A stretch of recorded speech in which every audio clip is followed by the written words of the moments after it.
مختلف جگہوں پر ان کا تذکرہ اس لیے کیا گیا کہ لوگ اس سے عبرت پکڑیں۔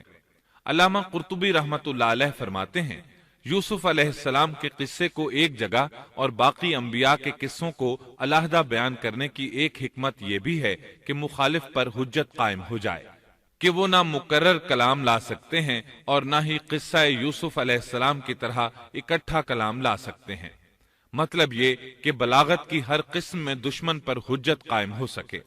اللہ تعالیٰ کلام کو مکرر اور غیر مکرر لا کر قرآن کا اعجاز بیان کرنا چاہتے ہیں کہ اللہ چاہیں تو ایک قصے کو ایک ہی جگہ بیان کر دیں، چاہیں تو مختلف جگہوں پر بیان کر دیں۔ کوئی یہ نہ کہہ سکے کہ دیکھو قرآن میں یہ قصہ علیحدہ علیحدہ بیان ہوا ہے، میں اس کو ایک جگہ بیان کر سکتا ہوں، یا اس کے برعکس یہ نہ کہہ سکے کہ قرآن میں تو یہ قصہ ایک ہی جگہ بیان ہوا ہے، میں اس کو الگ الگ کر کے بیان کر سکتا ہوں۔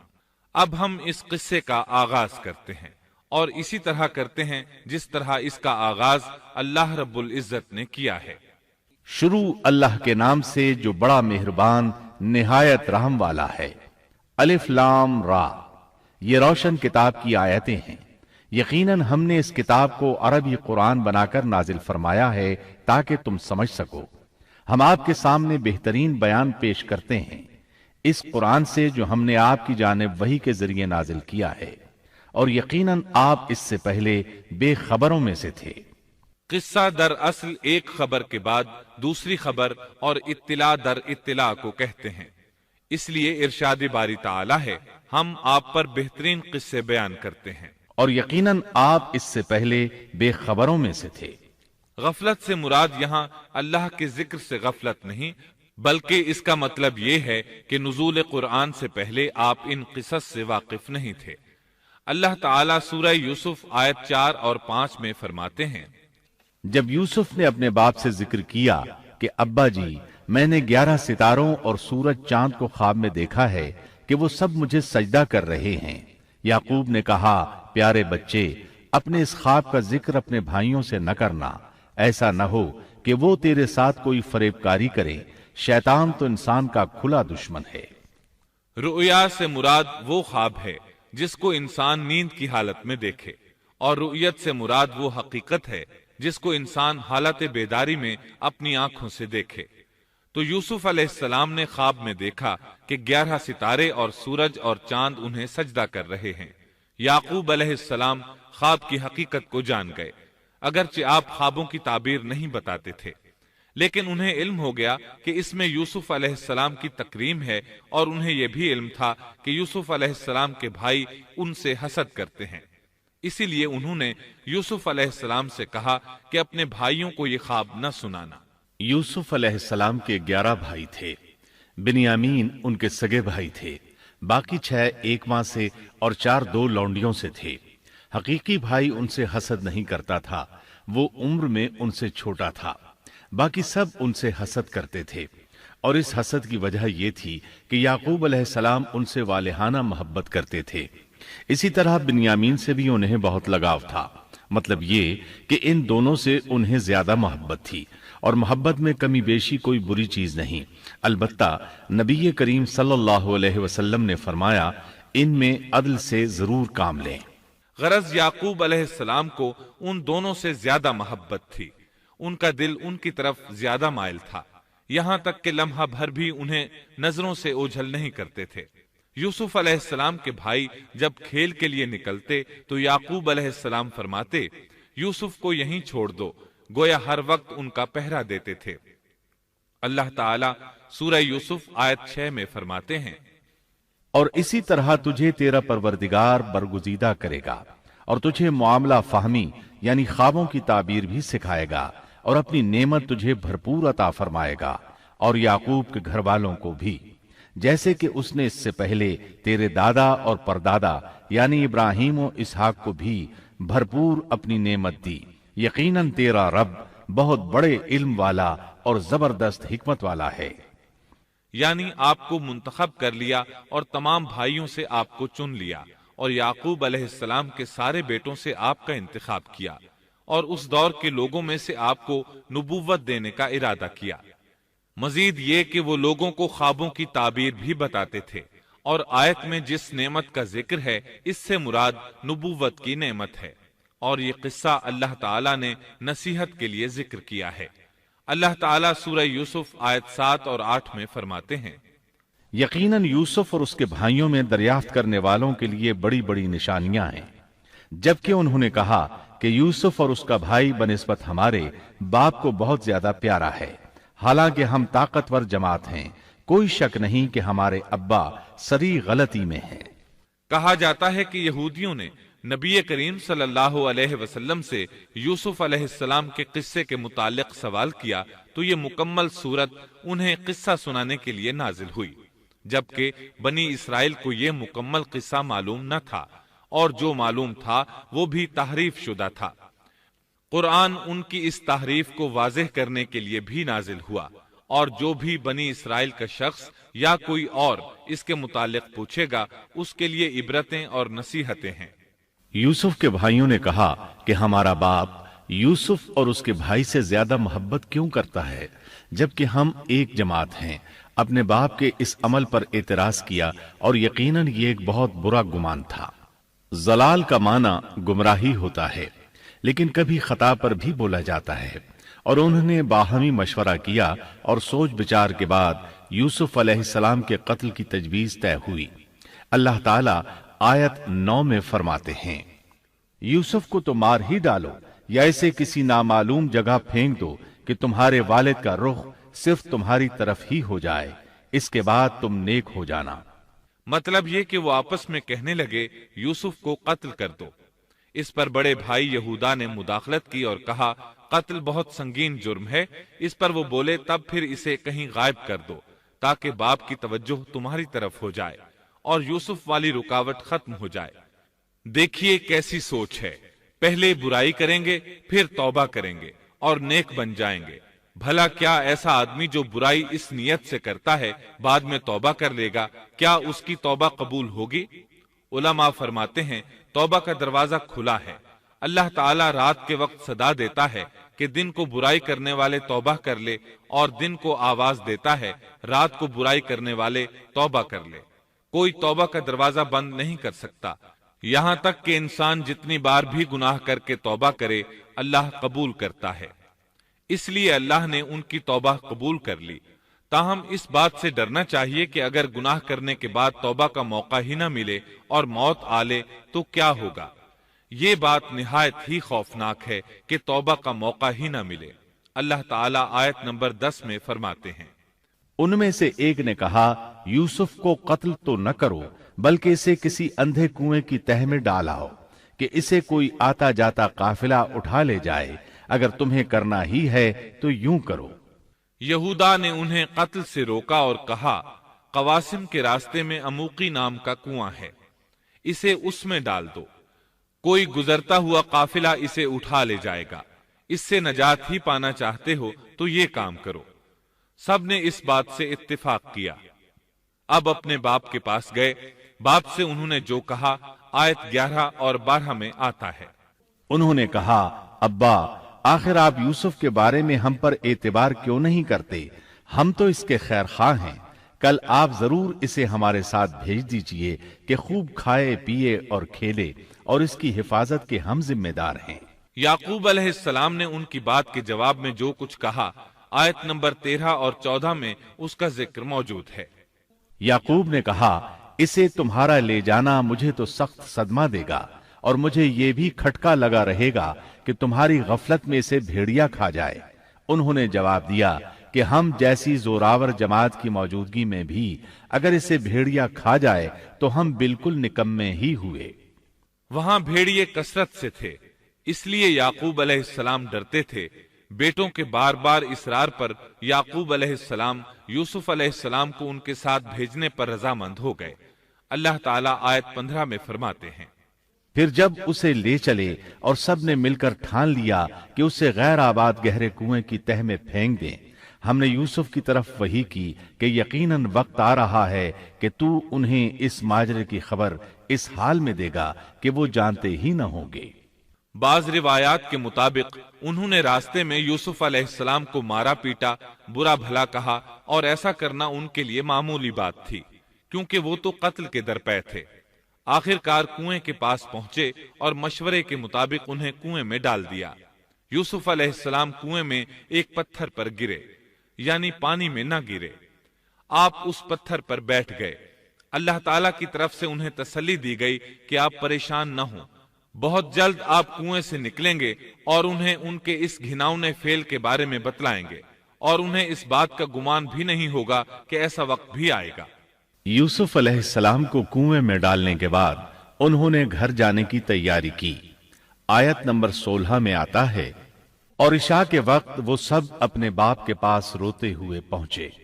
امام عامش قاضی شرح رحمت اللہ علیہ کی مجلس میں بیٹھے تھے۔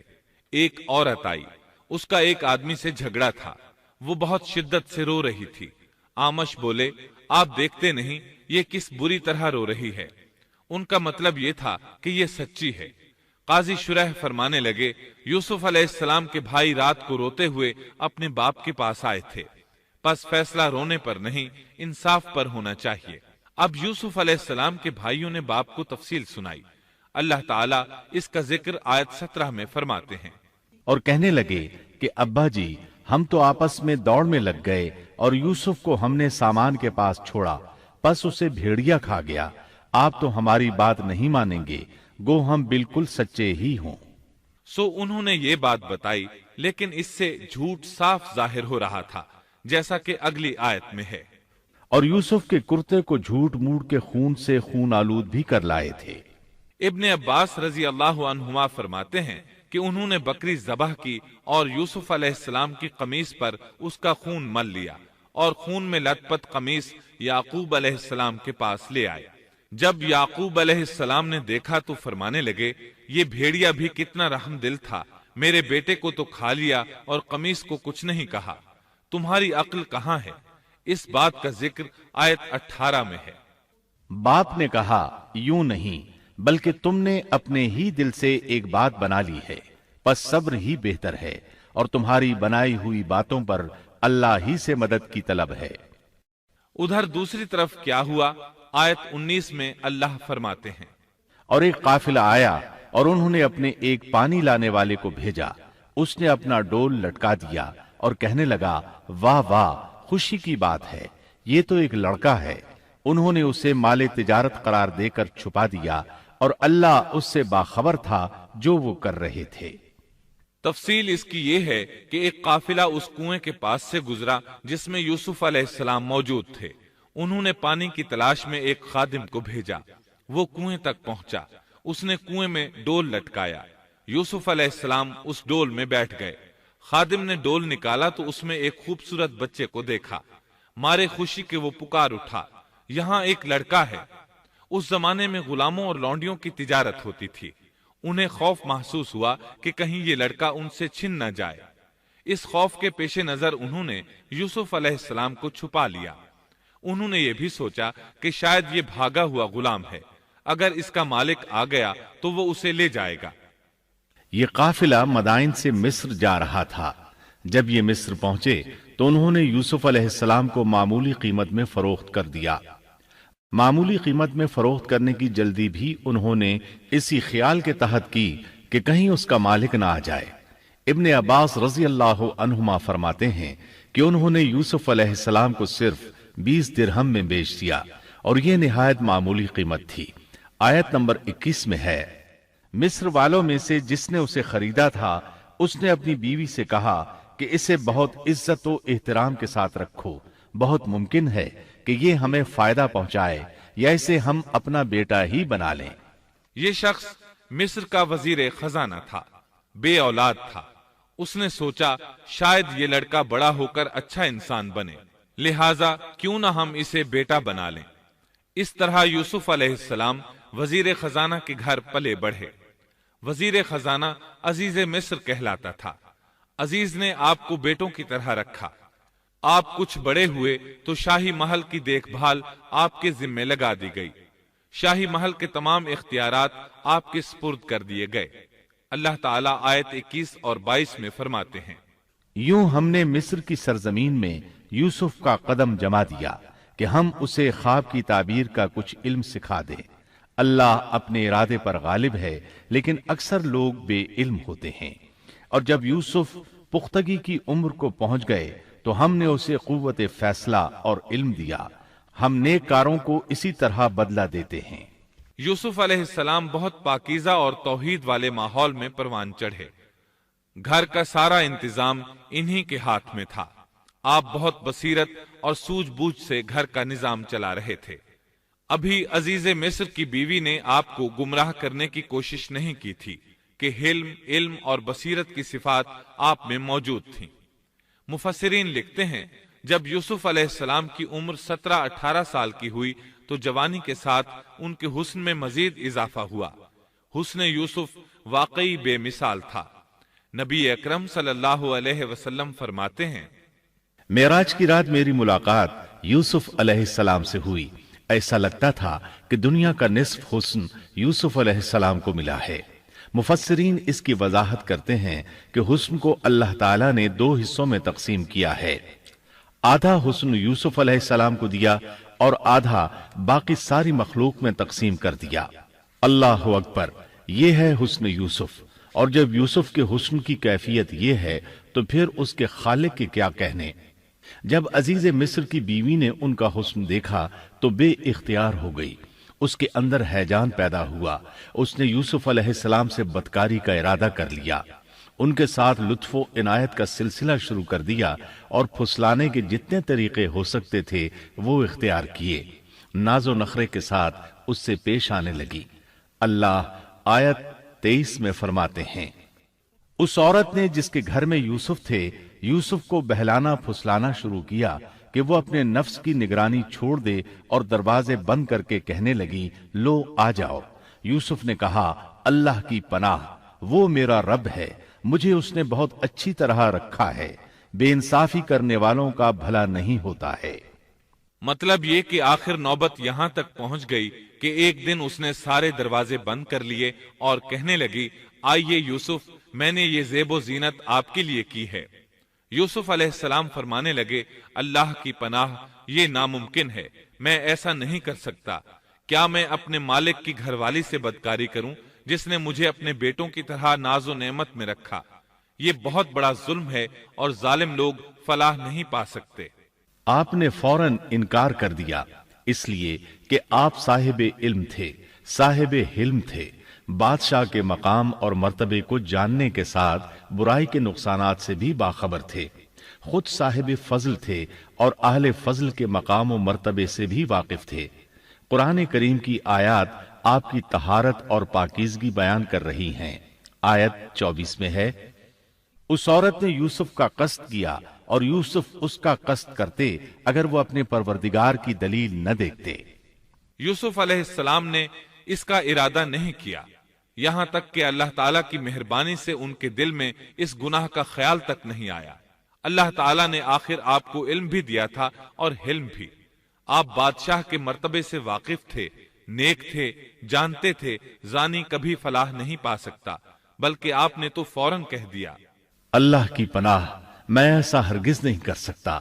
اتنی بڑی آزمائش میں ان کے دل میں خیال آنا ممکن تھا، لیکن یوسف علیہ السلام کے دل میں تو اتنا سا خیال بھی نہیں آیا۔ اس کی وجہ یہ تھی کہ آپ نے اپنے رب کی دلیل دیکھی تھی۔ وہ دلیل کیا تھی، اس بارے میں مفسرین کے مختلف اقوال ہیں۔ بعض کہتے ہیں آپ نے جبرائیل علیہ السلام کو دیکھا، بعض کہتے ہیں آپ نے یعقوب علیہ السلام کو دیکھا، وہ انہیں انگلی کے اشارے سے منع کر رہے تھے۔ بعض نے لکھا ہے کہ آپ نے دروازے پر یہ لکھا دیکھا تھا، بے شک زنا بڑی بے حیائی اور بہت ہی بری راہ ہے۔ بہرحال یہ مفسرین اور مورخین کے اقوال ہیں، اس بارے میں کوئی صحیح حدیث نہیں ملتی۔ اتنا ہے کہ آپ نے کوئی ایسی چیز دیکھی ضرور تھی جس کی بنا پر آپ کو خیال تک نہ آیا، اور برہان اللہ ہی کی طرف سے تھی، اس نے انہیں سوچنے بھی نہ دیا۔ اللہ آیت نمبر 24 میں فرماتے ہیں، اس طرح ہم نے انہیں اس برائی اور بے حیائی سے بچا لیا کیونکہ وہ ہمارے مخلص بندوں میں سے تھے۔ اللہ نے آپ کو صرف زنا سے نہیں برائی سے بھی بچا لیا۔ یہ اس بات کی دلیل ہے کہ آپ نے ارادہ تک نہیں کیا۔ پھر اسی آیت میں اللہ نے آپ کو اپنا برگزیدہ بندہ فرمایا اور یہ ممکن ہی نہیں کہ کوئی انسان اللہ کے برگزیدہ بندوں میں سے بھی ہو اور پھر کفر بھی کرے، ہرگز ممکن نہیں۔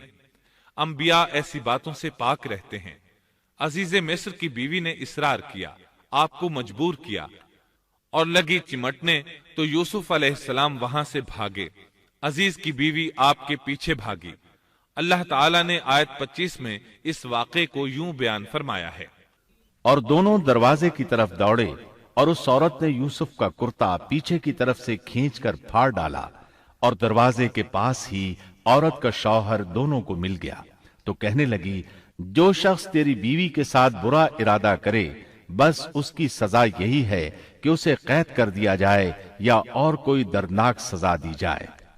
سیدنا یوسف علیہ السلام خود کو بچانے کے لیے دروازے کی طرف دوڑ پڑے تھے، یہ پیچھے دوڑی، دروازہ بند تھا۔ ابھی آپ دروازہ کھولنے کی کوشش کر رہے تھے کہ اس نے پیچھے سے آپ کی قمیص پکڑ لی، جھٹکا جو لگا تو قمیص پیچھے سے پھٹ گئی۔ اسی دوران دروازہ کھل گیا اور عزیز مصر اندر داخل ہوا۔ اس نے یہ منظر اپنی آنکھوں سے دیکھا کہ اس کی بیوی زیب و زینت کے ساتھ بند سنور کر یوسف علیہ السلام کے بالکل پیچھے کھڑی ہے۔ اسی وقت اس نے خود کو الزام سے بچانے کے لیے کہہ دیا، جو تیری بیوی کے ساتھ برائی کا ارادہ رکھتا ہے اس کا کیا بدلہ ہے؟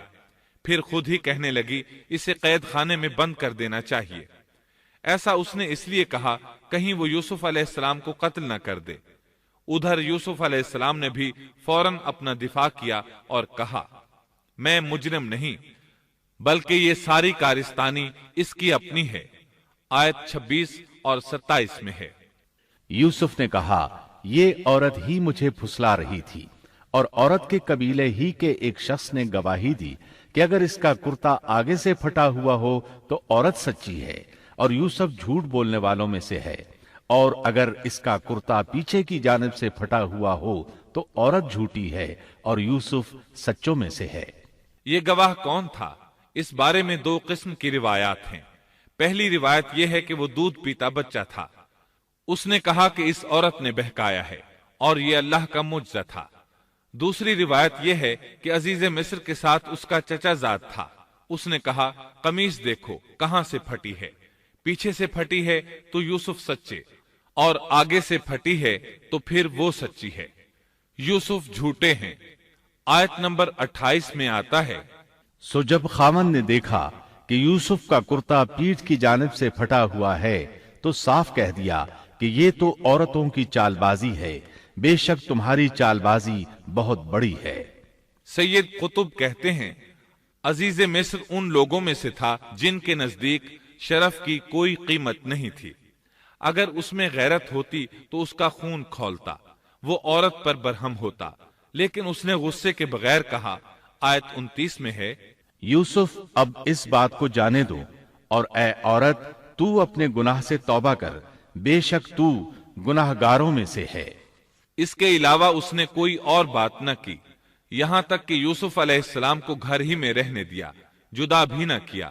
لیکن پھر یہ خبر شہر میں آگ کی طرح پھیل گئی، عورتیں طرح طرح کی باتیں کرنے لگیں، لوگ عزیز مصر کی بیوی کو تانے دینے لگے۔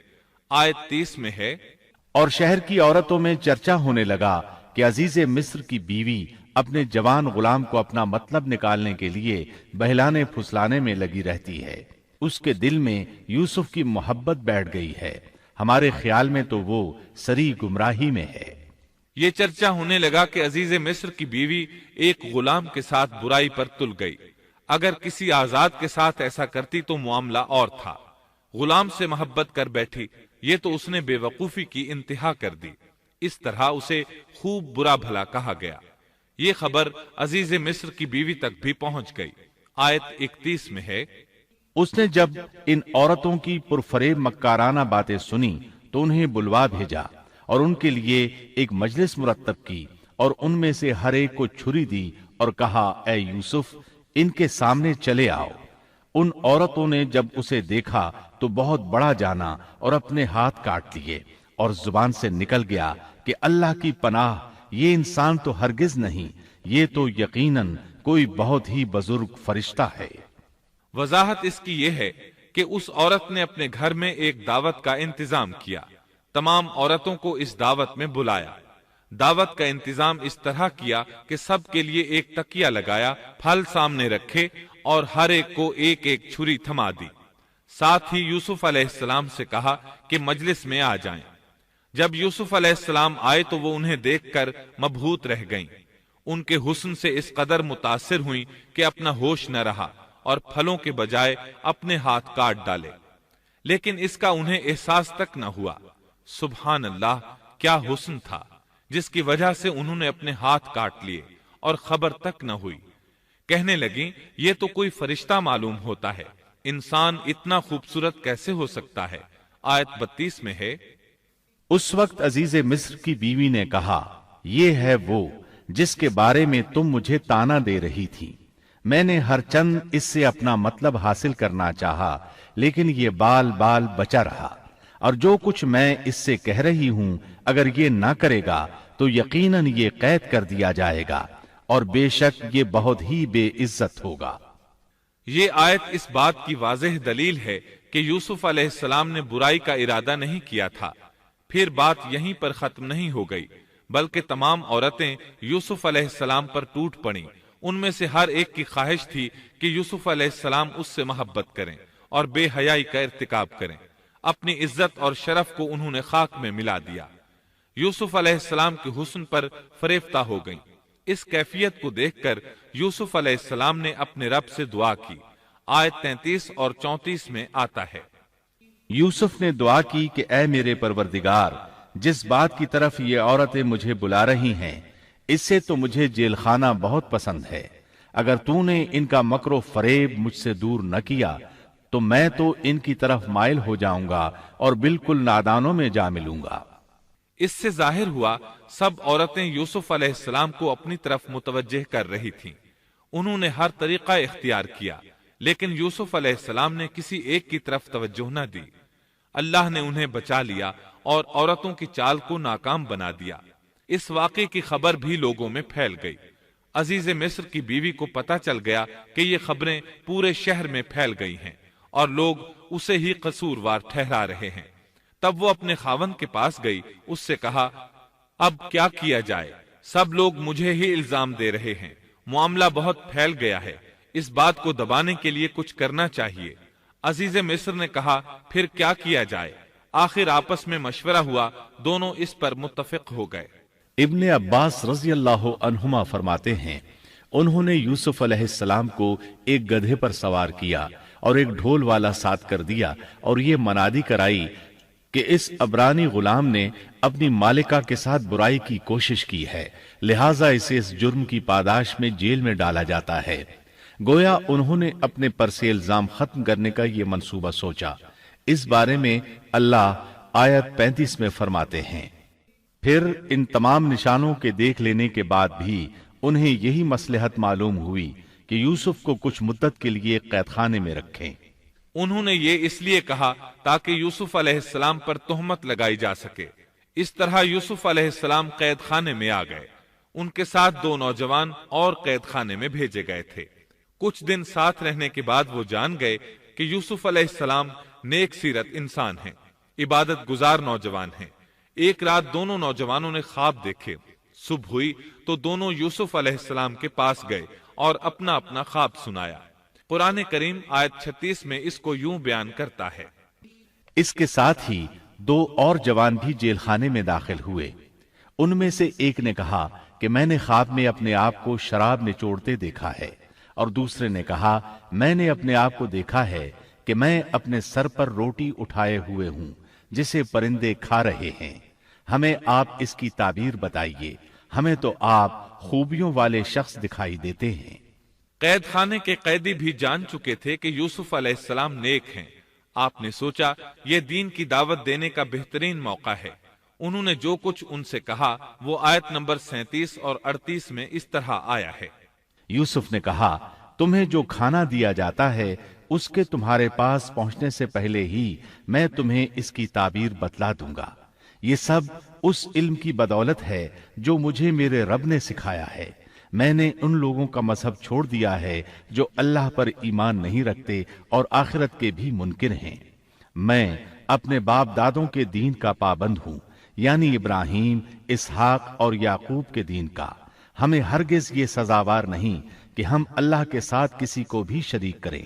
ہم پر اور تمام اور لوگوں پر اللہ کا یہ خاص فضل ہے، لیکن اکثر لوگ ناشکری کرتے ہیں۔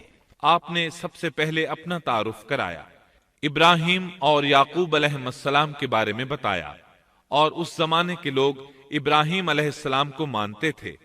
ابراہیم علیہ السلام معروف تھے، جانے پہچانے تھے۔ نبی کریم صلی اللہ علیہ وسلم سے پوچھا گیا کہ کریم یعنی عزت دار کون ہے؟ آپ نے فرمایا عزت دار کے بیٹے، عزت دار کے پوتے اور عزت دار کے پڑ پوتے، یعنی یوسف بن یعقوب بن اسحاق بن ابراہیم علیہ السلام۔ مطلب یہ کہ 4 پشتوں تک نبوت کی فضیلت یوسف علیہ السلام کے سوا کسی کے حصے میں نہیں آئی۔ یہ عزت اور بزرگی کی انتہا ہے۔ آپ نے اپنے دین کا تعارف کرانے کے بعد ان سے جو کچھ کہا وہ آیت 39 اور 40 میں آتا ہے۔ اے میرے قید کے ساتھیوں، کیا بھلا کئی جدا جدا پروردگار بہتر ہیں یا ایک اللہ زبردست طاقتور؟ اس کے سوا تم جن کی پوجا باٹ کر رہے ہو وہ سب نام ہی نام ہیں جو تم نے اور تمہارے باپ دادوں نے خود ہی گھڑ لیے ہیں۔ اللہ نے ان کی کوئی دلیل نازل نہیں فرمائی۔ فرما روائی صرف اللہ ہی کی ہے۔ اس کا فرمان ہے کہ تم سب سوائے اس کے کسی اور کی عبادت نہ کرو۔ یہی دین درست ہے، لیکن اکثر لوگ نہیں جانتے۔ پھر یوسف علیہ السلام نے انہیں خواب کی تعبیر بتائی۔ اس کا ذکر سورہ یوسف آیت 41 میں ہے۔ اے میرے قید خانے کے رفیقو، تم دونوں میں سے ایک تو اپنے بادشاہ کو شراب پلانے پر مقرر ہو جائے گا، لیکن دوسرا سولی دیا جائے گا اور پرندے اس کا سر نوچ نوچ کھائیں گے۔ تم دونوں جس کے بارے میں تحقیق کر رہے تھے اس کام کا فیصلہ کر دیا گیا۔ تعبیر سن کر وہ قیدی کہنے لگے، ہم نے اس طرح خواب نہیں دیکھا۔ جس کے قتل کی تعبیر بتائی گئی تھی وہ تو خاص طور پر کہنے لگا، میں نے یہ خواب نہیں دیکھا۔ اس پر یوسف علیہ السلام نے فرمایا، یہ اللہ کا فیصلہ ہے، تبدیل نہیں ہو سکتا۔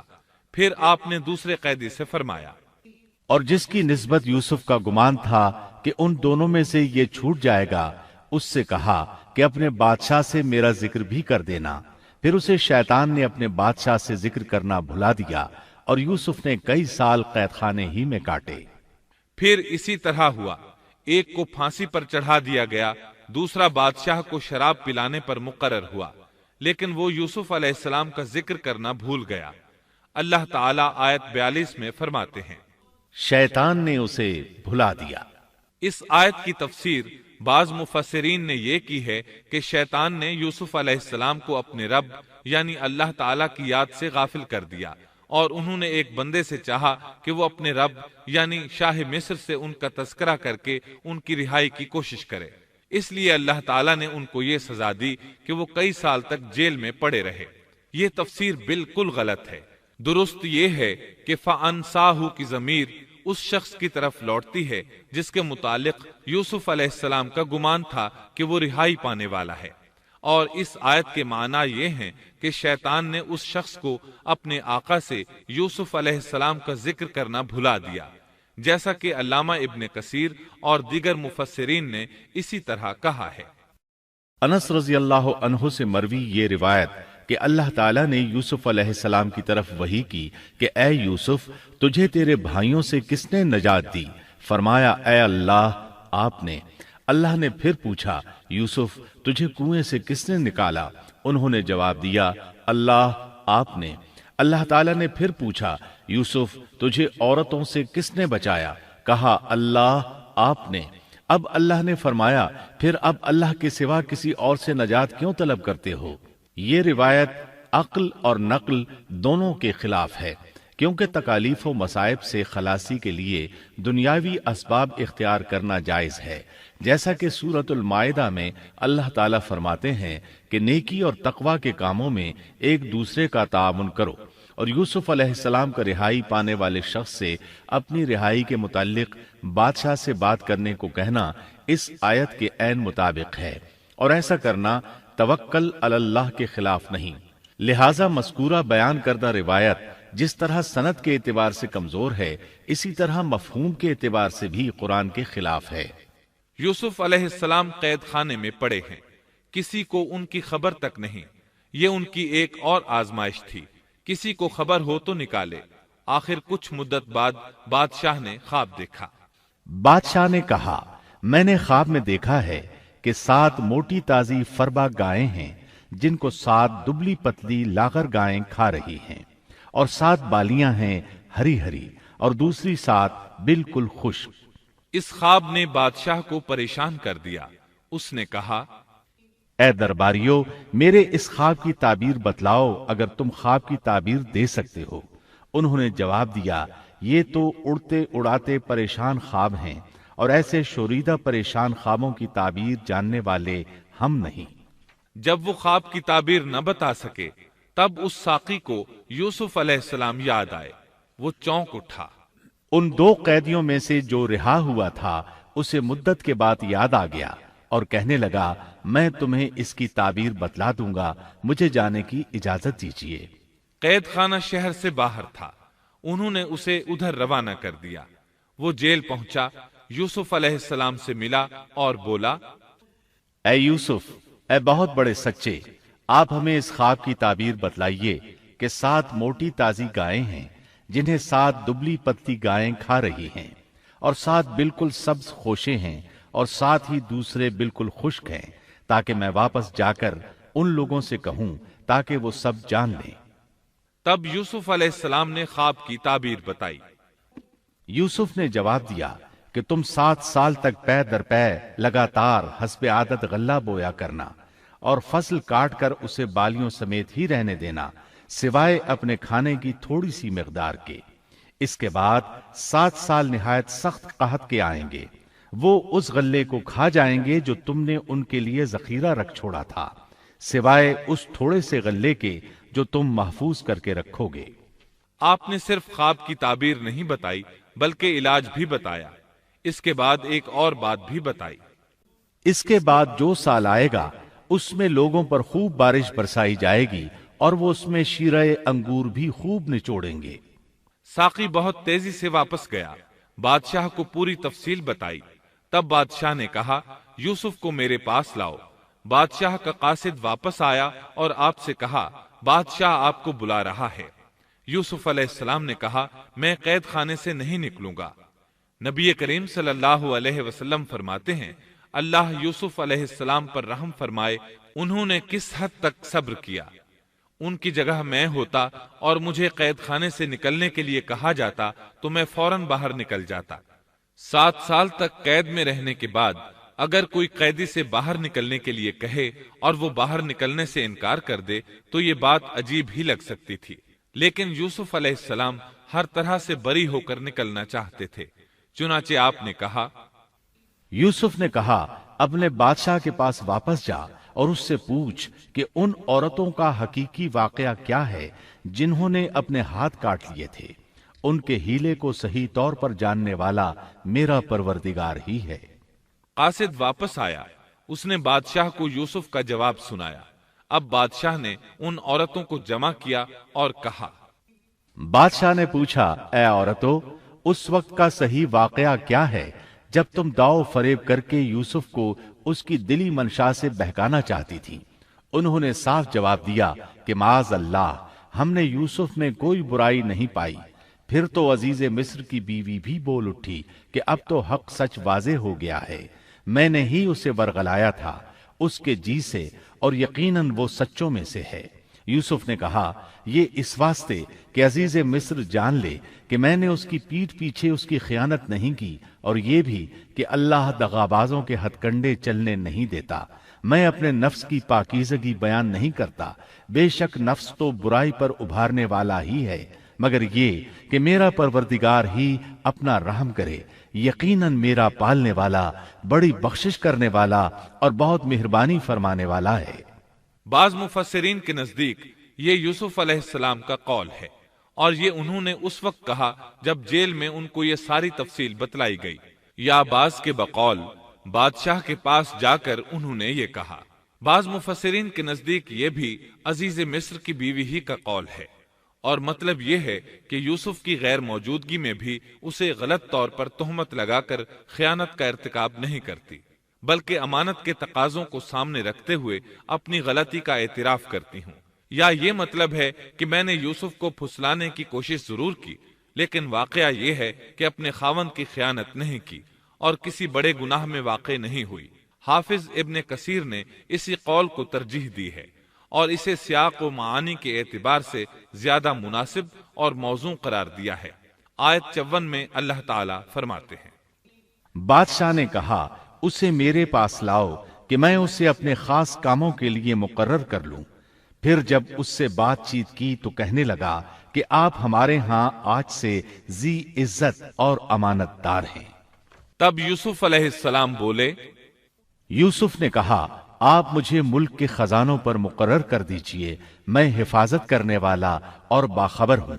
اسی طرح ہم نے یوسف کو ملک کا قبضہ دے دیا کہ وہ جہاں کہیں چاہے رہے سہے، ہم جسے چاہیں اپنی رحمت پہنچا دیتے ہیں، ہم نیکوکاروں کا ثواب ضائع نہیں کرتے، یقیناً ایمانداروں اور پرہیزگاروں کو اخروی اجر بہت ہی بہتر ہے۔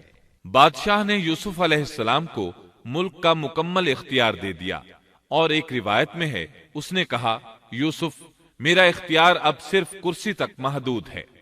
اس طرح تمام معاملات یوسف علیہ السلام کے اختیار میں آ گئے اور خیر و برکت کے سال شروع ہو گئے۔ یوسف علیہ السلام نے ان سالوں سے خوب فائدہ اٹھایا، ہر طرف بھلائی ہی بھلائی ہو گئی، غلے کی فراوانی ہو گئی، جس طرح یوسف علیہ السلام چاہتے تھے اسی طرح خرچ کیا جاتا تھا۔ پھر اس طرح 7 سال ختم ہو گئے اور قحط کے سال شروع ہو گئے۔ اس قحط نے نہ صرف مصر کو بلکہ فلسطین وغیرہ کے علاقوں کو بھی اپنی لپیٹ میں لے لیا۔ اب چونکہ مصر بہت زیادہ خوشحال تھا، یوسف علیہ السلام نے 7 سال تک غلے کو بچا بچا کر رکھا تھا، اس لیے لوگ مصر آنا شروع ہو گئے۔ فلسطین میں بھی غلہ ختم ہو گیا۔ یعقوب علیہ السلام اور ان کے بیٹوں تک بھی قحط کے اثرات پہنچ گئے، بلکہ ان کے علاقے میں قحط شدید ہو گیا۔ تلاش کے باوجود غلہ نہیں ملتا تھا، ملتا بھی تھا تو بہت مہنگا۔ فلسطین میں خبر پہنچی کہ مصر کا بادشاہ پرانی قیمت پر غلہ دے رہا ہے۔ یہ خبر اس لیے پہنچی کہ یوسف علیہ السلام پرانی قیمت پر غلہ فروخت کر رہے تھے، چنانچہ فلسطین سے غلہ خریدنے کے لیے قافلے مصر آنے لگے۔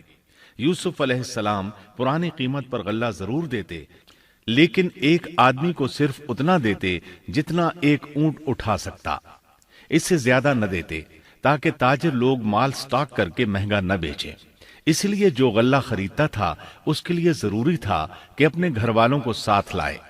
یوسف علیہ السلام ہر ایک سے پوچھتے، تمہارے گھر کے کتنے افراد ہیں، انہیں ساتھ لے کر آؤ، اور اس طرح یوسف علیہ السلام کے بھائیوں نے بھی مصر جانے کا ارادہ کر لیا۔ قرآن مجید میں اس کا تذکرہ یوں آیا ہے، یوسف کے بھائی آئے اور یوسف کے پاس گئے تو اس نے انہیں پہچان لیا اور انہوں نے اسے نہ پہچانا۔ یوسف علیہ السلام نے گندم دینے سے پہلے پوچھا، تم کون ہو، کہاں سے آئے ہو، تم جاسوس لگتے ہو۔ وہ قسمیں کھانے لگے۔ آپ نے پوچھا، تمہارا باپ کون ہے، تم کتنے بھائی ہو، کیا تمہارا کوئی اور بھائی بھی ہے، تمہارا کوئی بھائی فوت تو نہیں ہو گیا؟ اس طرح آپ نے ان سے مکمل تفصیل پوچھی، انہوں نے اپنے بارے میں بتا دیا۔ اور جب اس نے ان کے لیے سامان تیار کر دیا تو کہا کہ تم میرے پاس اپنے اس بھائی کو بھی لانا جو تمہارے باپ کی طرف سے ہے۔ کیا تم نے نہیں دیکھا کہ میں پورا ناپ کر دیتا ہوں اور میں ہوں بھی بہترین مہمانی کرنے والوں میں؟ آپ نے ان سے یہ بھی کہا، پس اگر تم اسے میرے پاس لے کر نہ آئے تو میری طرف سے تمہیں کوئی ناپ بھی نہ ملے گا، بلکہ تم میرے قریب بھی نہ پھٹکنا۔ انہوں نے کہا، اچھا، ہم اس کے والد سے تذکرہ کریں گے اور پوری کوشش کریں گے۔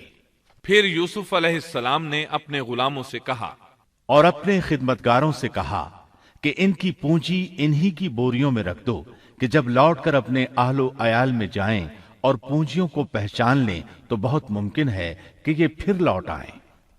دراصل یوسف علیہ السلام چاہتے تھے کسی طرح وہ دوبارہ آئیں۔ انہیں یہ خدشہ محسوس ہوا کہ ممکن ہے دوبارہ آنے کے لیے ان کے پاس رقم نہ ہو اور یہ غلہ خریدنے نہ آئیں، اس لیے ان کی قیمت ان کے سامان میں رکھ دی تاکہ وہ دوبارہ آئیں۔ جب یہ گھر پہنچے تو سامان کھولنے سے پہلے باپ سے کہا، ہم سے تو غلے کا پیمانہ روک لیا گیا، اب آپ ہمارے ساتھ ہمارے بھائی کو بھیجیے کہ ہم پیمانہ بھر کر لائیں، ہم اس کی نگہبانی کے ذمہ دار ہیں۔ یعنی انہوں نے کہا کہ آئندہ ہمیں غلہ اسی صورت میں ملے گا جب ہم اپنے چھوٹے بھائی بنیامین کو ساتھ لے جائیں گے۔ اس پر یعقوب علیہ السلام نے فرمایا، یعقوب نے کہا کہ مجھے تو اس کی بابت تمہارا بس ویسا ہی اعتبار ہے جیسا اس سے پہلے اس کے بھائی کے بارے میں تھا، بس اللہ ہی بہترین حافظ ہے اور وہ سب مہربانوں سے بڑا مہربان ہے۔ مطلب یہ کہ یعقوب علیہ السلام نے ان کی بات ماننے سے انکار کر دیا۔ اس کے بعد جب انہوں نے اپنا سامان کھولا تو کیا دیکھا؟ جب انہوں نے اپنا سامان کھولا تو انہوں نے اپنا سرمایہ موجود پایا جو ان کی جانب لوٹا دیا گیا تھا۔ کہنے لگے، اے ہمارے باپ، ہمیں اور کیا چاہیے؟ دیکھیے تو یہ ہمارا سرمایہ بھی ہمیں واپس لوٹا دیا گیا ہے۔ ہم اپنے خاندان کو غلہ لا دیں گے اور اپنے بھائی کی نگرانی رکھیں گے اور ایک اونٹ کا پیمانہ زیادہ لائیں گے، یہ ناپ تو بہت آسان ہے۔ جب یعقوب علیہ السلام نے یہ معاملہ دیکھا اور ان کا اصرار بڑھا تو سوچ میں پڑ گئے کہ معاملہ کچھ اور معلوم ہوتا ہے، پس انہیں اللہ تعالی کی طرف سے الہام ہوا کہ ساتھ بھیج دیجیے۔ یعقوب نے کہا، میں تو اسے ہرگز ہرگز تمہارے ساتھ نہ بھیجوں گا جب تک کہ تم اللہ کو بیچ میں رکھ کر مجھے قول و قرار نہ دو کہ تم اسے میرے پاس پہنچاؤ گے، سوائے اس ایک صورت کے کہ تم سب گرفتار کر لیے جاؤ۔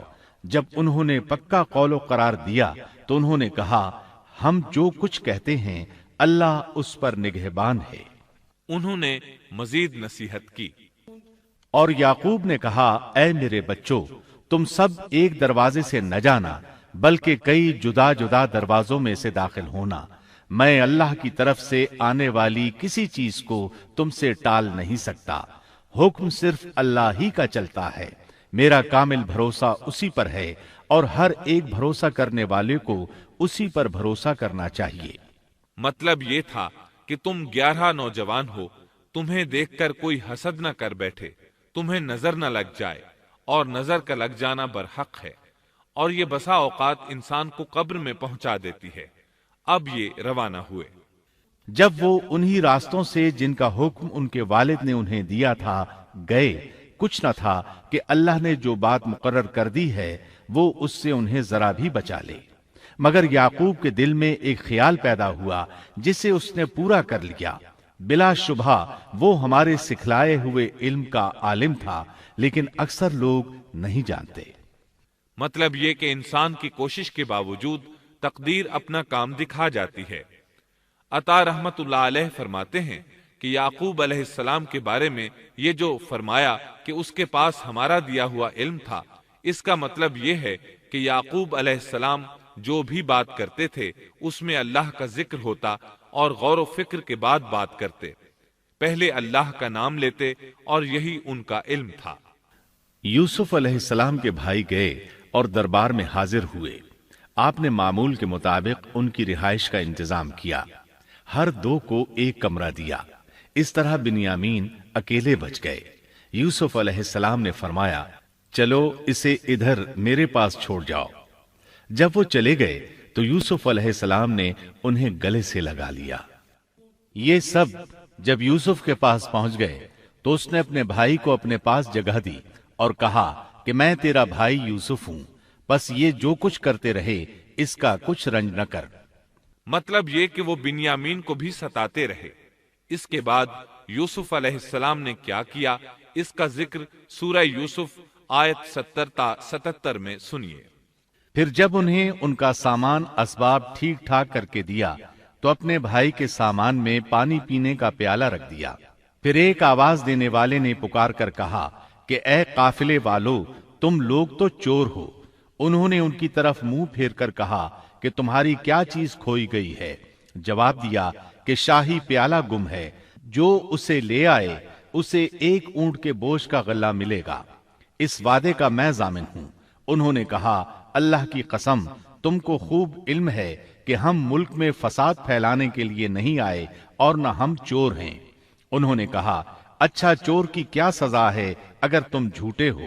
جواب دیا کہ اس کی سزا یہی ہے کہ جس کے اسباب میں سے پایا جائے وہی اس کا بدلہ ہے۔ ہم تو ایسے ظالموں کو یہی سزا دیا کرتے ہیں۔ بس یوسف نے ان کے سامان کی تلاشی شروع کی، اپنے بھائی کے سامان کی تلاشی سے پہلے، پھر اس پیمانے کو اپنے بھائی کے سامان سے نکالا۔ ہم نے یوسف کے لیے اسی طرح یہ تدبیر کی۔ اس بادشاہ کے قانون کی روح سے یہ اپنے بھائی کو نہیں روک سکتا تھا مگر یہ کہ اللہ کو منظور ہو۔ ہم جس کے چاہیں درجے بلند کر دیں۔ ہر ذی علم پر فوقیت رکھنے والا دوسرا ذی علم موجود ہے۔ انہوں نے کہا کہ اگر اس نے چوری کی تو کوئی تعجب کی بات نہیں، اس کا بھائی بھی پہلے چوری کر چکا ہے۔ یوسف نے اس بات کو اپنے دل میں رکھ لیا اور ان کے سامنے بالکل ظاہر نہ کیا۔ کہا کہ تم بڑے بدقماش ہو اور جو تم بیان کرتے ہو اسے اللہ ہی خوب جانتا ہے۔ اب وہ بادشاہ یعنی یوسف علیہ السلام کی منت سماجت کرنے لگے۔ انہوں نے کہا کہ اے عزیز مصر، اس کے والد بڑی عمر کے بالکل بوڑھے شخص ہیں، آپ اس کے بدلے ہم میں سے کسی کو لے لیجئے، ہم دیکھتے ہیں کہ آپ بڑے نیک نفس ہیں۔ یوسف نے کہا کہ ہم نے جس کے پاس اپنی چیز پائی ہے اس کے سوا دوسرے کی گرفتاری کرنے سے اللہ کی پناہ چاہتے ہیں، ایسا کرنے سے تو ہم یقیناً ناانصافی کرنے والے ہو جائیں گے۔ جب وہ اس سے مایوس ہو گئے تو تنہائی میں بیٹھ کر مشورہ کرنے لگے۔ ان میں جو سب سے بڑا تھا اس نے کہا، تمہیں معلوم نہیں کہ تمہارے والد نے تم سے اللہ کی قسم لے کر پختہ قول قرار لیا ہے، اور اس سے پہلے یوسف کے بارے میں تم کوتاہی کر چکے ہو۔ پس میں تو اس سرزمین سے نہ ٹلوں گا جب تک کہ والد صاحب خود مجھے اجازت نہ دیں، یا اللہ میرے اس معاملے کا فیصلہ کر دے، وہی بہترین فیصلہ کرنے والا ہے۔ تم سب والد صاحب کی خدمت میں واپس جاؤ اور کہو کہ ابا جی، آپ کے صاحبزادے نے چوری کی اور ہم نے وہی گواہی دی تھی جو ہم جانتے تھے، ہم کچھ غیب کی حفاظت کرنے والے نہ تھے۔ آپ اس شہر کے لوگوں سے دریافت فرما لیں جہاں ہم تھے، اور اس قافلے سے بھی پوچھ لیں جس کے ساتھ ہم آئے ہیں، اور یقیناً ہم بالکل سچے ہیں۔ یعقوب نے کہا، یہ تو نہیں بلکہ تم نے اپنی طرف سے بات بنا لی، پس اب صبر ہی بہتر ہے، قریب ہے کہ اللہ ان سب کو میرے پاس ہی پہنچا دے، وہی علم و حکمت والا ہے۔ پھر یعقوب علیہ السلام رونے لگے اور کہنے لگے، پھر ان سے منہ پھیر لیا اور کہا، ہائے یوسف۔ ان کی آنکھیں بوجہ رنج و غم کے سفید ہو چکی تھیں اور وہ غم کو دبائے ہوئے تھے۔